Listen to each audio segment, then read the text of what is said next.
Hello at welcome sa Cloud B Movie Recap. Ang pelikulang ikukwento natin ngayon ay ang Cranston Academy, Monster Zone. Bago tayo magsimula ay maaari lamang mag-iwan ng subscribe, like and share. Halina't simulan na natin. Nagsisimula ang pelikula sa nagaganap na eksibisyon ng siyensya sa paaralan ng Greenwood State. Ang malupit na punong guro ay patuloy na tinatanggihan ng lahat ng mga nagtatanghal at tinatawag na boring ang kanilang mga proyekto, at isang estudyante lang talaga ang henyo dito na nagngangalang Danny Dawkins. Sa kasamaang palad, walang nakakakilala sa kanyang talento, at palagi siyang binubuli ng kanyang mga kaklase. Para sa kompetisyon ngayong taon, nag-imbento si Danny ng nanobot. Ang kanyang aso ay may pulgas ngunit hindi mahilig maligo, kaya ang nanobot ni Danny ay gumagamit ng likidong nitrogen upang e-freeze ang mga pulgas. Ipinakita niya ang buong proseso sa pamamagitan ng mikroskopyo. Ito ay tiyak na isang napakatalino na hakbang, ngunit ang punong guro ay hindi gusto ang pagtatanghal. Hindi niya pinapansin ang mga pagsisikap ni Danny dahil gusto niyang manalo ang kanyang anak sa kompetisyon na bulkan na ginawa niya. Nadudurog ang puso ni Danny, at tinawag niyang manloloko ang prinsipal habang kinakausap ang sarili. Narinig iyon ng kanyang anak nang hindi sinasadya kaya inutos niya sa dalawang kasama niya na turuan ng leksyon si Danny. Ang kawawang bata ay nagmamadaling pumunta sa banyo at nagtago dito, kalaunan nahanap siya ng mga bully at handa silang saktan si Danny. Biglang may nagpakitang babae at pinalutang sa hangin ang mga bully at ininaglag sa loob ng banyo. Ipinakilala ng misteryosong babae ang kanyang sarili bilang si Miss Evans, siya ang direktor sa Cranston Academy. Ito ay isang lihim na boarding school para sa mga henyo.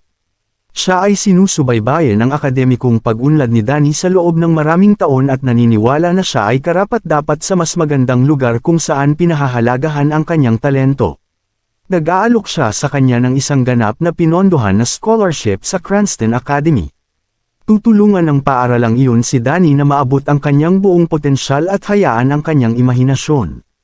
Paano tatanggihan ito ng isang tao ang napakagandang pagkakataon, parang dream come true para kay Danny? Umayag naman agad siya, kinabukasan ay may dumating na magarang sasakyan na susundo sa kanya. Ito ay talagang hindi lamang isang kotse ngunit isang napakahusay na eroplano na magdadala kay Danny sa England sa loob lang ng isang oras. Pagdating niya doon, mainit siyang binati ni Miss Evans at ipinakita sa kanya ang paaralan. Puno ito ng higit sa karaniwan na mga mag-aaral gamit ang kanilang nakakahangang mga gadget. Hinahayaan sila ng paaralan na mag-eksperimento ng malaya at nagbibigay ng lahat ng kinakailangang kasangkapan. Ang bagay na higit na nakakaakit kay Danny ay ang atomic particle reactor. Sa kasamaang palad, ito ay nawasak taon na ang nakakaraan at isinara pagkatapos nito. Dinala ni Miss Evans si Danny sa klase ni Professor Stern, siya ang henyo na gumawa ng atomic particle reactor ngunit hindi niya maipagpatuloy ang eksperimento. Si Professor Stern ay lubos na tutol sa ideya ng pagbibigay ng mga scholarship sa isang batang lalaki tulad ni Danny. Tinutuya niya siya at naniniwalang hinding-hindi mapapatunayan ni Danny na karapat-dapat siya sa paaralan ng Cranston. Hindi pinansin ni Danny ang komento at sinubukang makibagay sa klase, ngunit hindi niya sinasadyang nasira ang proyekto ng isang estudyante. Pagkatapos ng hindi magandang pagsisimula, nagpapahinga si Danny sa kanyang dorm. Naiwan siya sa pagkabigla matapos malaman na ang kasama niya ay si Liz, siya din ang estudyanteng nasira ang proyekto. Ayaw ni Danny ng kahit sinong kaibigan o project partner, dahil minsan, nagkaroon siya ng partner na nagnakaw ng kanyang pananaliksik at nakakuha ng trabaho sa Global Tech. Simula noon, wala nang tiwala si Danny sa sinuman. Nais niyang kumilos ng mag-isa patungo sa kanyang layunin na maging katulad ng mahusay na siyentipiko na si Edward Fisherton. Ngunit hindi niya alam na anak pala ni Edward si Liz. Gayunpaman, hindi masaya si Liz tungkol doon dahil napakaraming inaasahan sa kanya. Kinaumagahan, ang mga bata ay ginising ng isang lumilipad na robot upang pumasok sa kanilang mga klase. Nagpasalamat si Liz kay Danny sa pag-aayos ng kanyang proyekto, ngunit hindi nito nabigyan ng sapat na tulog si Danny. Nag-anunsyo si Professor Stern ng isang sorpresang pagsusulit at hindi niya ginabayan si Danny tungkol sa sistema sa lahat. Sa kabila ng mga pangyayari, nakakuha pa rin si Danny ng 79% marka, ngunit nakakagulat na ang markang ito ay ang pinakamababa sa elite class. Pinagtatawanan siya ni Professor Stern at binabalaan siya na kung mabibigo siya sa paparating na science project, siya ay mapapatalsik sa school. Hindi makatulog magdamag si Danny sa pagpaplano ng kanyang susunod na proyekto, at tila walang sapat na proyekto para mapabilib ang malupit na Professor Stern. Bigla niyang naalala ang tungkol sa inabandonang atomic particle reactor. Kung magtagumpay si Danny sa pag-aayos ng reaktor at makatuklas ng bagong particle, at makikita ng lahat ang kanyang halaga. Sa kalagitnaan ng gabi, sumilip si Danny sa ipinagbabawal na lugar at ginagamit ang kanyang multi-purpose screwdriver para buksan ang lock. Ang gusali ay puno ng alikabok, at ang reactor ay hindi na gumagana. Kakailanganin ang ilang mataas na boltahe na baterya at bagong mga cable upang maayos ang makina. Kinabukasan, sinimulan ni Danny ang pagkolekta ng materyales mula sa paaralan. Nagnanakaw siya ng ilang materyales mula sa lab ng paaralan at kumuha ng ilan mula sa mga vending machine at mga sasakyan. Pagkatapos, pumupuslit siya sa kalagitnaan ng gabi para magtrabaho sa reactor. Lumipas ang ilang araw ng ganito, at pagkatapos ay nagsimulang maghinala si Liz kay Danny. Kinabukasan, sinundan siya nito sa reactor. Hinahayaan siya ni Danny na masaksihan ang kanyang tagumpay at naghahanda na paandarin ang makina. Hindi ito nag-on sa una, ngunit pagkatapos ay napansin ni Liz na ang polarity ng baterya ay nabaligtad. Sa sandaling ayusin niya ito, ang portal ng radiator ay nagsisimulang kumislap. Pinubuksan nito ang isang lagusan patungo sa ibang dimensyon. Gusto ni Danny na tuklasin ito, ngunit binalaan siya ni Liz tungkol sa panganib. Itinali niya ang isang alambre sa paligid para mahila niya kung makatagpo siya ng anumang panganib. Pumasok si Danny sa portal at nakakita ng makulay na kagubatan sa kabilang panig. Puno ito ng mga ligaw na halaman na hindi pa nakikita ni Danny. Hindi siya pinayagang maglakad ni Liz ng malayo, kaya tinanggal ni Danny ang wire. Sa sandaling gawin niya iyon, isang katakot-takot na halimaw ang umatake kay Danny. Tumakbo siya pabalik sa portal, ngunit isang malaking naglalakad na eyeball ang humarang sa kanyang daraanan. Nagtapon ng putik si Danny patungo sa eyeball at nagmamadaling lumabas ng portal, ngunit isang nilalang ang humahabol sa kanya at lumabas ng gusali. Pinunot ni Liz ang plug ng kuryente para patayin ang portal at hinabol ang nakatakas na halimaw na mukhang pinagsanib na tao at gamo-gamo, na isang matandang lalaki na may dagdag na pares ng mga kamay, antena, at mga pakpak. Inaakit siya ni Danny gamit ang isang ilaw ng flashlight at sinubukan siyang kausapin. Ipinakilala ng halimaw ang kanyang sarili bilang Mothman at humiling na huwag siyang pabalikin sa ibang dimensyon. Gustong malaman ni Liz ang higit pa tungkol sa kanya, ngunit tumanggi siyang makipag-usap ng walang pagkain mula sa Mexico. Dinala siya ni Liz sa pinakamalapit na Mexican restaurant at bumili ng pagkain. Hindi talaga ganito si Mothman. Siya ay isang normal na tao na nagngangalang Juan na nagtatrabaho bilang isang lab engineer sa Cranston Academy. Tinutulungan niya si Professor Stern sa kanyang eksperimento sa reaktor ng aksidente niyang pinaandar ang makina. Dinala siya nito sa ibang dimensyon at tuluyang pinatay ang reaktor. Nakatagpo si Juan ng maraming mapanganib na species, at isa sa mga ito ay isang higanteng gamo-gamo. Nakaligtas si Juan sa pag-atake, ngunit ang kagat ng gamo-gamo ang nagbago sa kanyang itsura. Pinangalanan ni Danny ang portal na ito bilang ikalimang dimensyon at gustong tuklasin ang higit pa tungkol dito. Iminumungkahi pa niya na magliban sila ng mga klase, ngunit mahigpit itong ipinagbabawal sa Cranston. Sinabihan ni Danny si Juan na manatili sa loob ng silid hanggang sa sila ay bumalik. Sa klase, inihayag ni Danny na ginagawa niya ang pagtuklas ng isa pang dimensyon kasama si Liz, ngunit hindi siya pinaniniwalaan ni Professor Stern.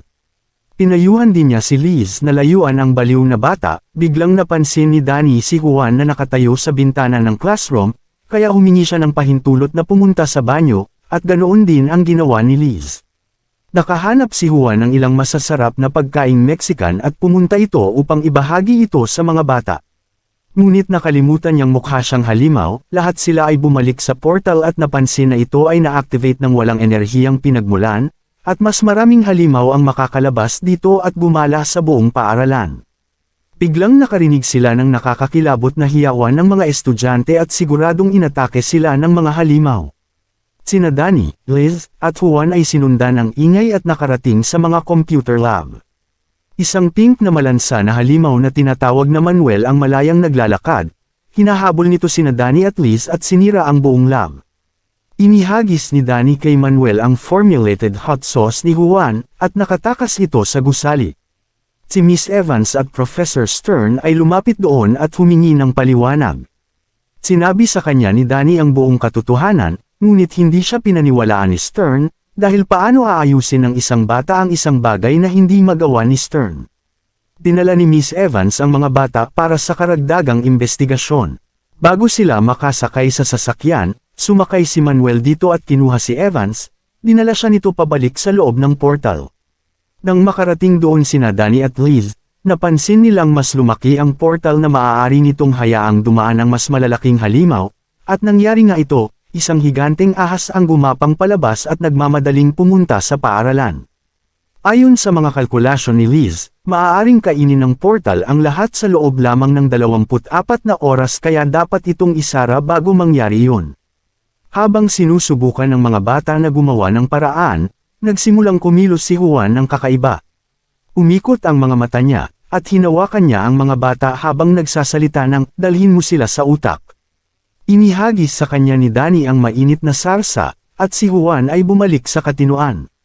Naririnig niya ang mga tinig sa kanyang ulo, at ang mainit na sarsa lamang ang nagpapanatili sa kanya ng katinoan. Bago siya mawalan ng kontrol, dapat gabayan ni Juan ang mga bata sa pagsasara ng portal.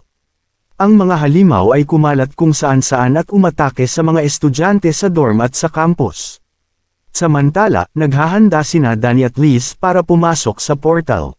Kinuha nila ang lahat ng kinakailangang kasangkapan at nagsusuot ng mga espesyal na bracelet na aluminyo upang ilayo ang mga halimaw. Pagkatapos, tinitipon nila ang lahat ng kanilang mga kaklase at nagudyok sa kanila na iligtas ang kanilang paaralan. Ang lahat ng mga batang ito ay may natatanging katalinuhan at ginagamit ang kanilang mga imbensyon upang labanan ang mga halimaw. Nakibahagi rin si Danny at pinalaki ang isang hamster ng 10 beses na mas malaki para sa lakayin ang mga halimaw. Iniwan nila ang campus sa kamay ng ibang mga estudyante at nagmamadaling pumunta sa portal. Naghintay si Juan ng maraming taon upang makaalis sa impyernong iyon, kaya tumanggi siyang bumalik doon. Gayunpaman, pagkatapos na makapasok sina Danny at Liz sa portal, pinagsisihan ni Juan ang kanyang makasariling desisyon at sumunod sa mga bata. Nasaksihan nila si Miss Evans, Professor Stern, at ang mga estudyante na dinala ng higanteng galamay. Lahat sila ay tinatawag ng utak ng nakakatakot na dimensyon. Iminungkahi ni Juan na magpahinga sila ng kaunti bago ipagpatuloy ang kanilang paglalakbay upang mahanap ang utak. Ngunit sa sandaling natutulog sila, maraming maliliit na halimaw ang gumagapang sa kanila. Agad silang nagising para labanan ang mga halimaw, ngunit nawala si Juan sa katinoan ng mga galamay. Sinisisi ni Danny ang sarili sa paglalagay sa buhay ng lahat sa panganib, dahil kung hindi niya binuksan ang portal walang nangyaring ganito. Sinabi niya kay Liz na iligtas ang kanyang buhay at iwanan siyang mag-isa sa misyong ito, ngunit tumanggi si Liz gawin ito, dahil naniniwala siya sa kapangyarihan ng pagkakaisa. Bukod dito, naisip na ni Liz kung paano sila makakapunta sa utak. Ang mga galamay ay parang mga ugat na magdadala sa kanila kung nasaan ang utak. Sinundan nila Danny at Liz ito upang makapunta sa utak at maghanda upang sirain ito. Bago nila magawa iyon, bumukas ang lupa, at bumangon ang mga galamay sa campus kawani at mag-aaral. Hindi kayang saktan ni Danny at Liz ang mga tao, kaya ginulo na lang nila ang mga galamay upang pagbubuhulan ang mga ito. Nadidismaya ang utak sa kanila kaya bumangon ito mula sa lupa. Ibinaba nito ang iba at sinugod sina Danny at Liz. Hinanap ni Danny ang kanyang nanobot at hiniling kay Liz na ihagis ang magnifying mirror upang madagdagan ang atake ng bot. Nagtagumpay siya sa paggawa ng kanyang maliit na nagyayelong baril, ngunit hindi ito gumana ng maayos. Nilamon ng halimaw na utak si Danny, ngunit sa sandaling gawin niya iyon, nagsimula siyang magyelo. Ginamit ni Danny ang nagyayelong baril upang pabagsakin ang halimaw na utak. Ang lahat ay bumalik sa katinoan, ngunit kailangan nilang umalis sa mundong ito bago magsara ang portal. Tinatawagan ni Miss Evans ang kanyang mga robot at high-tech na kotse para dalhin ang lahat ng ligtas. Ngunit naiwan si Juan, nahanap na niya ang gamo-gamo na nakahawa sa kanya at gustong maghiganti. Matapos magtagumpay sa kanyang pinakahihintay na paghihiganti at layunin, lumabas din si Juan sa portal. Ang ikalimang dimensyon ay sarado na, ngunit sina Danny at Liz ay nanalo ng Cranston's Genius of the Year Award para sa kanilang pagtuklas at pagsisikap sa pagliligtas sa mundo. Ipinagmamalaki si Danny ng kanyang mga magulang at nakilala rin niya ang kanyang idolo. Pinugugol niya ang lahat ng kanyang premyong pera sa muling pagtatayo ng atomic particle reactor. Dito na nagtatapos ang pelikula. Salamat sa panunood hanggang sa susunod na video.